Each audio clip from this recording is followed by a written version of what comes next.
Y vamos a conversar en este 8 de marzo con una persona que ya ha venido antes para acá. Ella es investigadora del Centro de Estudios Públicos, Silvia Izaguirre, y vamos a hablar de un libro que ella coordina y además tiene input muy fuerte, que se llama Disparidad bajo la lupa. Lo vamos a mostrar también en la pared ahí para que se vea bien. Disparidad bajo la lupa, que tiene que ver con todo lo que son las brechas de género y la historia de las brechas de género. Y voy a partir, Silvia, gracias por venir, voy a partir con lo que causa impacto instantáneo en el libro, que es parte con el prólogo de Sol Serrano, donde lo primero que hace es mencionar que el Foro Económico Mundial calcula que las brechas de género en el mundo se van de alguna manera a equilibrar, a armonizar en 132 años. O sea, si usted que me está viendo tiene, no sé, entre 25 y 55 o 65 años, van a pasar 5 generaciones teóricamente hasta que pueda darse una situación de relativa, no voy a decir la palabra igualdad, pero de cerrar brechas que son problemáticas en una serie de cosas que vamos a conversar. Gracias por venir, Silvia, y muy interesante el libro. Déjame decirte que cuando el libro lo aplauden de pie, gente como Evelyn Matei, como Rosana Costa, dos personas que de alguna manera son asociadas y estuvieron en el gobierno del presidente Piñera, pero al mismo tiempo lo aplauden parados y extraordinario, en la misma lógica, la expresidenta Michelle Bachelet. Yo digo, a ver, aquí hay algo interesante que se generó. Cuéntanos un poco de la génesis de este libro. Muy buenas noches, Fernando. A ver, este libro es un proyecto del CEP, un proyecto colectivo donde participan más de 21 investigadores del CEP y también externos del CEP, y hay abogados, economistas, urbanistas, ingenieros, sociólogos, cientistas políticas, que aportan una mirada muy transversal a las miradas a las brechas de género. Y el propósito del libro es, por una parte, visibilizar las brechas de género, en qué ámbitos ocurren estas brechas. También hay un esfuerzo enorme por estimar la magnitud de estas brechas de género, establecer cuáles son las causas de las brechas y sus consecuencias. Así que creemos que es un gran aporte. Son 11 capítulos donde se investigan y analizan las brechas en 11 dimensiones distintas de la vida en sociedad. Por ejemplo, ¿qué es lo que, de todas las investigaciones que hacen, porque hay mucha evidencia y hay mucho desmenuzamiento de cosas, qué es alguna de las cosas que más te llamaron la atención a ti, que tú vienes hace rato trabajando el tema? ¿Hay algo que te haya sorprendido más de la cuenta respecto de lo que se señala en el libro? Sí, a ver, el capítulo 1 y el capítulo 2. El capítulo 1 tiene que ver con los estereotipos de género en la cultura chilena, y el capítulo 2 tiene que ver con cómo se distribuyen las tareas del hogar al interior de la familia, ¿ya? ¿Y por qué son tan importantes? Chile es una anomalía a nivel mundial. Se estudia la paradoja chilena. ¿Y cuál es la paradoja chilena? Resulta que las mujeres chilenas tienen más años de educación que el resto de las mujeres latinoamericanas, y Chile es un país dentro de Latinoamérica que tiene uno de los PIB per cápita más altos de Latinoamérica. Y sin embargo, Chile es de los países con la menor participación laboral femenina en Latinoamérica y con la brecha salarial de género más alta de Latinoamérica. Y uno dice, ¿pero por qué ocurre eso? Bueno, ¿o cómo se dan simultáneamente las dos situaciones? La mayor brecha, la menor participación en un país donde las mujeres tienen más años de estudio y un PIB per cápita más alto. ¿Cómo puede ocurrir eso? Y resulta que, claro, hay muchas variables que explican estas diferencias de salario. Las mujeres trabajan menos horas, las mujeres ocupan cargos de menor responsabilidad, las mujeres se desempeñan en rubros peor remunerados, pero hay un 16% de la brecha salarial que no se logra explicar. Y además, una menor participación. ¿Y por qué? Y ahí el capítulo que estudia cómo se distribuyen las tareas de cuidado es clave. Y ahí lo que muestra ese capítulo es que las mujeres dedican 2 horas más al día al cuidado de los hijos que los hombres, dedican 2 horas más a las tareas domésticas al interior del hogar que los hombres, y 1 hora más al cuidado de adultos mayores o de dependientes, ¿verdad? Entonces resulta que en promedio las mujeres están dedicando casi 2 horas más al día a tareas no remuneradas que a tareas remuneradas. Y resulta que el Banco Central estimó cuánto vale esta tarea de cuidado que realizan las mujeres. Y resulta que, según el Banco Central, esto aporta un 26% del PIB acumulado.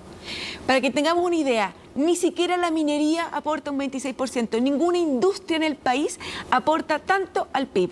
Y resulta que es una tarea que hacen mayoritariamente las mujeres de forma invisibilizada y gratuita. Entonces, cuando uno dice, pucha, ¿por qué se dan estas brechas salariales? Bueno, miremos cómo estamos distribuyendo las tareas de cuidado al interior de la familia y vamos a tener una respuesta. Ahora, Silvia, hubo una época que no sé si continúa, yo creo que ya desapareció, digamos, porque era una cosa que a los ojos de hoy aparece tremendamente violento. Pero hubo una época en que tú veías con una naturalidad absoluta los avisos de empleo, donde las primeras tres frases eran: se necesita, señorita, buena presencia para, qué sé yo. Tenía que ser bonita la mujer. Tenía que, no que tuviera ciertas competencias, sino que todo daba en la lógica del físico. Yo no he visto que eso continúe, por lo menos, pero otra cosa es si es que acaso siguen asentados los prejuicios y los estereotipos todavía, y que quizás se comunican no de una forma donde hoy día el mundo público entiende que hay que hablar de otra manera, pero en la solitaria, en la reunión con los amigos, en la cosa más íntima. ¿Siguen viendo ustedes que hay una división muy fuerte, un machismo muy fuerte en el país? Por supuesto que sí. A ver, cuando miramos el capítulo 1, que justamente analiza los estereotipos de género, lo que se observa ahí es que claramente en los últimos 30 años han disminuido enormemente los estereotipos de género en la ciudadanía. Pero sin embargo, cuando nos comparamos con los países de la OCDE y cuando nos comparamos con los países de la región latinoamericana, se observa que Chile sigue siendo uno de los países con estereotipos de género más fuertes. ¿Y en qué se ve reflejado? El año pasado, en 2022, la encuesta CEP reveló que más del 50% de los chilenos considera que si una mujer trabaja jornada completa, perjudica a la familia, y que si una mujer trabaja, los hijos menores de 6 años sufren. Eso es lo que piensa más del 50% de los chilenos. Y esa opinión es compartida por hombres y mujeres. Entonces, cuando y en los otros países latinoamericanos, esa posición es cerca del 30% solamente, y en los países más desarrollados anglosajones es menor del 20%. Entonces, cuando tú crees que el trabajo de la mujer afecta a la familia y los niños sufren, claramente ahí tienes una respuesta a por qué tenemos estas brechas salariales muchas veces y la menor participación femenina. Y mira qué curioso, cuando miramos ¿cuál es el factor que mejor predice una actitud más liberal respecto de las brechas de género?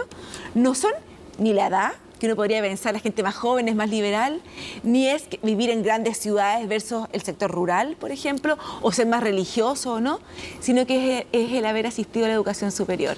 Es decir, el aumento masivo de la cobertura de la educación superior ha sido la mejor política para combatir los estereotipos de género. Eso es un igualador.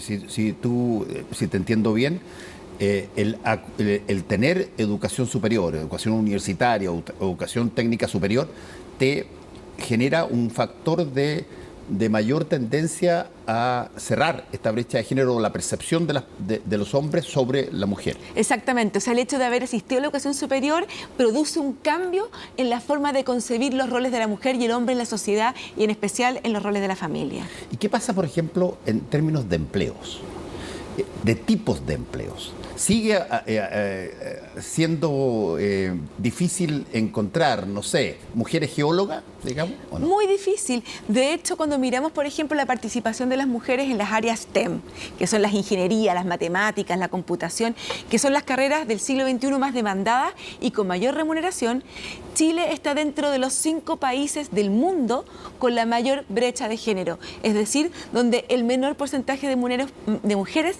participa en este tipo de carreras. Y acá en el libro tratamos de estudiar qué factores podrían haber incidido. Y resulta que no tenemos ninguna explicación, ¿verdad? Porque las mujeres tienen mejores notas en el colegio. Les va igual de bien que a los hombres en matemática. Cuando miramos el CIMSE, miramos la prueba PISA, a las mujeres les va igual en matemática que a los hombres. Cuando miramos si incide que el colegio sea de puras mujeres o mixto, no vemos ninguna diferencia. Cuando analizamos si incide de que la mujer, que la mamá, por ejemplo, trabaje o las expectativas de los papás, tampoco observamos diferencia. Y por lo tanto ahí tenemos una gran interrogante. ¿Qué es lo que está pasando en Chile, que somos uno de los países del mundo con la menor participación de mujeres en estas carreras STEM que son tan demandadas y tan remuneradas? Y ahí creemos que la explicación, ¿verdad?, tendría que ver con estereotipos de género que son tan fuertes en Chile, incluso de los países más fuertes en Latinoamérica. O sea, estamos hablando ya de factores que básicamente están arraigados en nuestro acervo cultural. Exactamente, y que son muy difíciles de modificar a través de la política pública, pues son factores como muy intrínsecos de la cultura. Sí, yo me acuerdo, yo aquí voy a hacer un viajazo, pero yo me acuerdo cuando en esa época la Unión Soviética, que eran los malos en el mundo occidental, digamos, pone en órbita espacial a Valentina Tereshkova. Valentina Tereshkova fue la primera mujer astronauta en la historia. Y no fue estadounidense, fue rusa. Fue soviética, rusa, de la rusa soviética. Y hubo en esa época una discusión sobre si esto convenía o no convenía, era correcto o no era correcto. Bueno, a veces son los símbolos los que empujan las cosas. ¿Qué cosas has visto tú de simbólicas que han hecho, por ejemplo, que se empiece a cerrar esta brecha?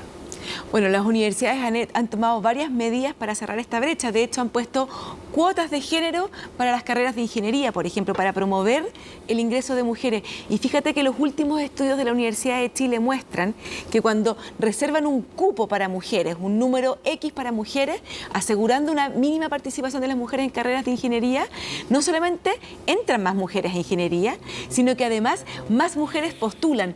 Porque cuando tú ves que entran muy poquitas mujeres a un sector del mundo laboral o de las carreras universitarias, muchas también se restan porque dicen voy a ser la única mujer, eso me incomoda, no quiero entrar. Eso también pasa con el mundo TP, por ejemplo. Y el hecho de asegurar que por lo menos el 40% del estudiantado va a ser mujer, hace que más mujeres postulen y por lo tanto mayor sea el impacto. Son algunas de las medidas que se están tomando en el mundo universitario. Bueno, tú has visto que por lo menos nosotros en el ámbito político hemos hecho ya ejercicios de paridad en montones de partes y desde ese punto de vista, ese tipo de estrategia que lo que básicamente impulsa es un poco como tú lo estabas diciendo recién, a que otras mujeres al ver que hay una gran cantidad de mujeres participando en el mundo político, bueno, se presenten también y no sean solamente los hombres los que entraban como hace 30 o 40 años. ¿Qué tanto eso ha encontrado, qué sé yo, raíz en Chile? A ver, son señales políticas que por supuesto son valorables, pero resulta que si no cambiamos las condiciones estructurales, es muy difícil que podamos cambiar la realidad de la gran mayoría de las mujeres. ¿Y por qué te lo digo?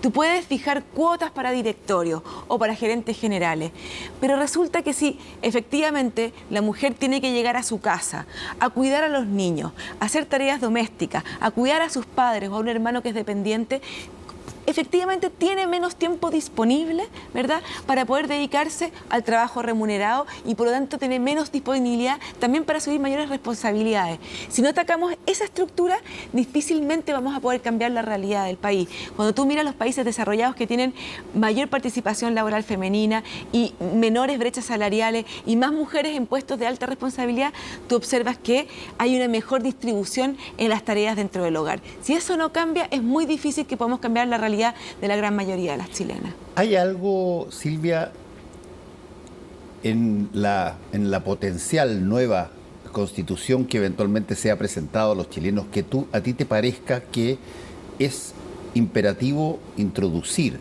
en este ámbito de la brecha de género y que no ha sido todavía parte de aquello?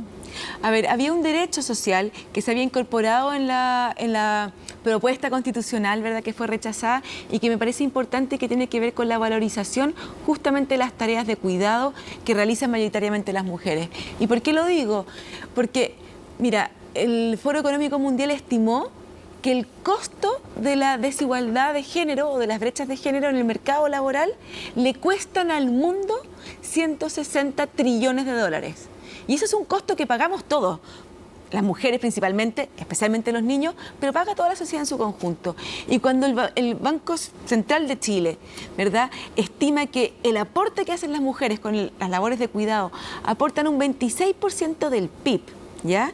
Que no es pagado, pero, que no es pagado. Que si fuera pagado aumentaría el PIB en 26% en plata. Exacto, pero ese 26% es un aporte que hacemos al PIB y sin embargo a la hora de distribuir el PIB no nos llega ese aporte, ¿verdad? Por lo tanto, creo que es sumamente interesante que haya una mención en la Constitución respecto a este derecho social que tiene que ver con valorar una actividad que hoy día no está reconocida económicamente, pero que sin duda permite el crecimiento y el desarrollo económico de Chile.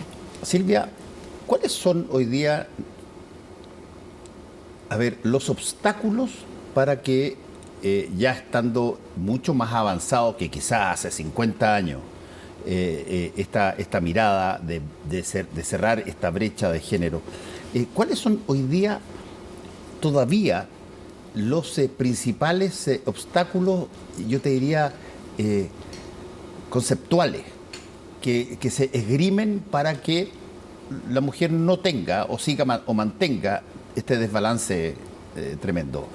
¿Son cosas culturales? ¿Siguen siendo cosas del orden, mira, ustedes son más débiles, corren más lento, qué sé yo, no levantan las cosas como nosotros, ustedes son naturalmente más cercanas a los hijos que los padres, que siempre proveen y ustedes proveen cariño y nosotros proveemos el dinero para la casa? ¿Cuáles son los conceptos que todavía funcionan para justificar este rechazo que tenemos? A ver, hay múltiples factores. Hay un factor regulatorio que es importante. Hoy día las políticas públicas que buscan favorecer la inserción laboral de la mujer están pensadas en un paradigma que piensa que los hijos son responsabilidad exclusiva de la mujer. Y por lo tanto hacemos política para las mujeres, para que cuiden a sus hijos y puedan trabajar. Y no entendemos que los hijos tienen padre y madre y que existe la corresponsabilidad. Entonces, por ponerte un solo ejemplo, el artículo 203 del Código del Trabajo establece que todas las empresas con más de 20 trabajadoras mujeres tienen la obligación de proveerse a la cuna para sus hijos menores. Así es. Bueno, ¿qué pasa? Que las empresas contratan hasta 19 mujeres, porque al contratar a la número 20, pucha que les sale caro. Entonces, es un incentivo para no contratar a mujeres y hay estudios que muestran que las empresas que contratan más de 20 mujeres castigan el salario de la mujer porque les cargan el costo de la sala cuna. Entonces ahí tú tienes una política que está pensada para favorecer a las mujeres y termina castigando su contratación y su salario. Entonces hay que cambiar el paradigma desde el cual estamos pensando las políticas sociales, ¿verdad? En donde tenemos que entender que los hijos tienen un papá y una mamá, los dos son responsables y por lo tanto el artículo 203 debiera dar un derecho universal a todos los trabajadores para que sus hijos tengan acceso a la sala cuna y por lo tanto es un costo asumido tanto por hombres como por mujeres, ¿ya? Entonces hay temas regulatorios. Te pongo otro caso, pensiones. Las mujeres nos jubilamos 5 años antes que los hombres. Sí. ¿Y sabes cuánto nos cuesta eso? 40% de nuestras pensiones. Es decir, tú pones a un hombre y una mujer que trabajan, ¿verdad?, con el mismo salario, imponen por la misma cantidad de dinero, el mismo tiempo, sin laguna, y por el hecho que la mujer se jubila 5 años antes, recibe 40% menos de pensión. Ese es el gran regalo que nos hacen al jubilarnos 5 años antes. Convengamos una cosa, Silvia, convengamos una cosa, que han cambiado los tiempos, pero igual hay que plantearlo. Yo he visto gente, pero no solamente en Chile, en montones de partes, devanarse la cabeza y pelear, pero levantar todas las armas porque le bajen, le suban, la edad de jubilación siendo mujeres. O sea, ahí también hay algo que, si es que se fuera a producir esta corrección en la brecha de género y que afectara a las pensiones, habría que hacer un trabajo tremendamente interesante y didáctico para hacer entender, ¿sabes qué? Esto va en tu beneficio, no en tu perjuicio. Absolutamente, y de hecho van quedando muy pocos países que todavía tienen esta diferencia en la edad de jubilación. Y por supuesto, cuando te dicen, te vamos a subir la edad de jubilación, no por ningún motivo, oye, pero te está costando el 40% de tus pensiones. Entonces lo que te quiero mostrar es que hay regulaciones que afectan a las mujeres. Pero también hay un tema de sesgo cultural que está afectando y que tiene que ver en cómo distribuimos las tareas al interior del hogar, que hacen que las mujeres tengan menos tiempo disponible. Y te pongo un dato. Todos sabemos que las mujeres hacemos más tareas en la casa que los hombres, pero resulta que las mujeres que tienen pareja y ambos trabajan, las mujeres trabajan más de 2 horas al día en esas tareas al interior del hogar que el hombre. Y cuando el hombre está desocupado y la mujer trabaja todavía más la mujer. Entonces, la cancha está bastante desnivelada y en esa materia tenemos que seguir avanzando. Yo creo que va a ser muy difícil, ¿verdad?, cambiar la realidad económica de las mujeres si no partimos por rebalancear las tareas de distribución del hogar. Ahora, vuelvo a quizás tocar un tema que ya lo toqué, pero creo que lo graficaste muy bien en tu última intervención. ¿Cómo se convence a las personas en que esto es algo positivo?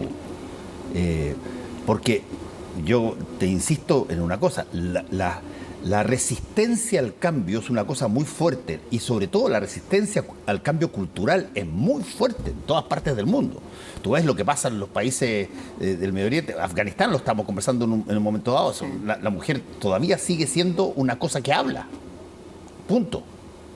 Es que, ¿sabes, Fernando? Cuando nosotros vemos que las brechas de género se perciben, y lo dijo hoy día muy bien Natalia Pergentile, se perciben como una agenda de la mujer y que van en exclusivo beneficio de la mujer, estamos mal. Sí.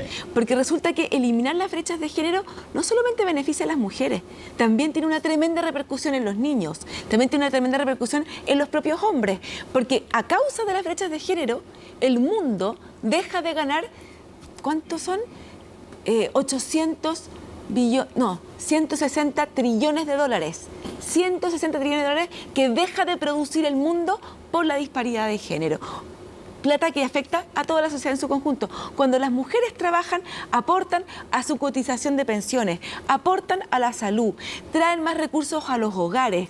Hay menor posibilidad de que las mujeres ser víctimas de violencia intrafamiliar, sufren menos exclusión habitacional. Los países ganan más dinero, aportan al PIB y además el país gasta menos porque hay menos pobreza.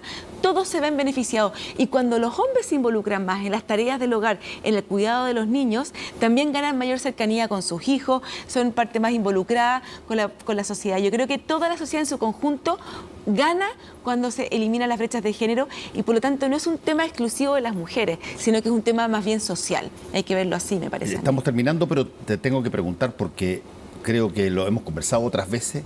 A ver, esto parte por ciertas cosas que me parece son obvias y básicas. El colegio, por ejemplo, la escuela. O sea, si es que hay algo que tú puedes decir, pero con total tranquilidad, es que la historia de la educación en el mundo, y chilena incluido, se basó mucho en las diferencias de género. Colegios para mujeres, colegios para hombres, situaciones distintas en determinadas circunstancias.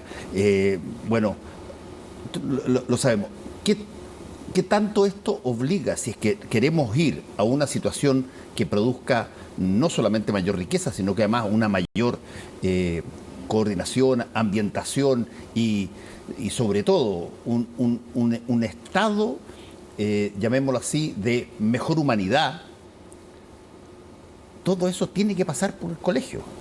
Pasa por el colegio y pasa por la familia, y el colegio puede hacer una tremenda diferencia. De hecho, yo creo que el hecho de que estemos visibilizando hoy día estas brechas de género hace que las educadoras de párvulo, los profesores, ¿verdad?, estén mucho más conscientes de las diferencias que ocurren al interior de la sala de clases. Hace 5 años atrás tú abrías un texto escolar y cuando se hablaba de ciencia, de doctores, aparecía un hombre, y cuando se hablaba, ¿verdad?, de secretaria, de la profesora, de la enfermera, aparecía una mujer. Eso se ha ido corrigiendo en los textos escolares y estamos mucho más conscientes de los sesgos que transmitimos de forma inconsciente a los niños. Y un tema que es tremendamente importante trabajar en el colegio tiene también que ver con la violencia intrafamiliar o la violencia en pareja. Fíjate que lo que muestra hoy este libro es que la mayor violencia ocurre en la población juvenil, entre los 15 y los 25 años. Ellos son hoy día la población que está más susceptible a la violencia en la pareja. Y eso es un tema que también se puede trabajar muchísimo en el colegio. Y un tema que tenemos pendiente. Uno podrá decir, bueno, los jóvenes tienen las hormonas quizá más potentes y más libres en su momento, pero ¿por qué razón habría de ser más potente y más participante la violencia en la juventud? Mira, a mí me sorprendió ese resultado, no tengo la respuesta. Uno podría decir, mira, quizás es más violento al revés, en situaciones donde ya ha habido relaciones, en matrimonios, en cosas así de larga data, en fin, pero no. O uno pensaría que las personas más antiguas, con más edad, son más conservadores, ¿verdad? Claro. Y repiten estereotipos más conservadores y que las nuevas generaciones son mucho más liberales. Sí. Y es verdad que hay algo de eso, las generaciones más nuevas son más liberales respecto a los estereotipos de género y sin embargo son las mujeres entre 15 y 25 años las que reportan haber sufrido más actos de violencia psicológica, económica, física, ¿verdad?, que las mayores. Entonces ahí tenemos un tremendo desafío de entender por qué eso ocurre.